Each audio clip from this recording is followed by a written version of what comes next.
प्रधानमंत्री आवास योजना अंतर्गत शेवती जहागीर येथे मंजूर झालेल्या घरकुल, विहीर व गोठ्यांच्या कामामध्ये कथित गैरव्यवहार झाल्याचा आरोप ग्रामस्थांनी केला आहे। या प्रकरणाची सखोल चौकशी करून दोषींवर कायदेशीर कारवाई करावी अशी मागणी जिल्हाधिकाऱ्याकडे निवेदनाद्वारे करण्यात आली आहे। निवेदनानुसार रोजगार सेवकांकडून कामाची रक्कम व मजुरी वाटपात अनियमितता झाल्याचा आरोप असून प्रत्यक्ष काम करणाऱ्या मजुरांच्या खात्यावर मजुरी न जाता इतरांच्या खात्यावर रक्कम वळविल्याची ग्रामस्थांना शंका आहे। तसेच योजनेचा लाभ देण्यासाठी काही लाभार्थ्यांकडून पैसे घेतल्याचाही आरोप करण्यात आला आहे। यापूर्वी गट विकास अधिकारी, पंचायत समिती अमरावती यांच्याकडे निवेदन देऊनही कार्यवाही न झाल्याचा दावा ग्रामस्थांनी केला आहे। त्यामुळे तातडीने चौकशी करून लाभार्थी व मजुरांना न्याय द्यावा, अन्यथा आंदोलन व उपोषण करण्याचा इशारा अलका समरीत, राजेंद्र धोंगडे, प्रकाश दुकरे, मंगेश लुंगे यांच्यासह ग्रामस्थांनी दिला आहे।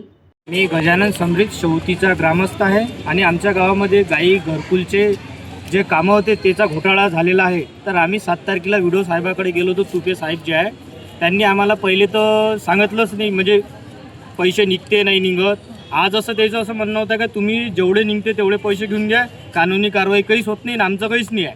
आणि पैसे हा घोटाळा केला रोजगार सेवकनं, पंचायत समितीच्या अधिकाऱ्यानं, आणि आज आम्हाला हे सांगत आहे का ते आमचा त्याच्यात काही हात नाही, तुमच्याकडून जेवढे पैसे निघणं तेवढे काढा, आपशी घ्या।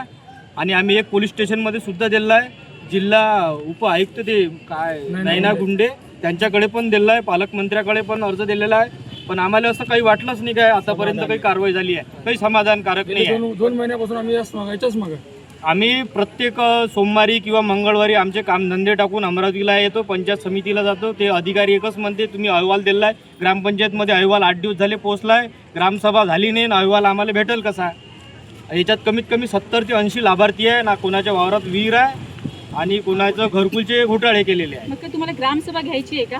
ग्रामसभा घ्यायची आहे। आता व्हिडिओ साहेब म्हणते का अहवाल जो आहे तो ग्रामपंचायतमध्ये पाठवला आणि ग्रामसेवक म्हणते का मला ग्रामसभा घेता येत नाही।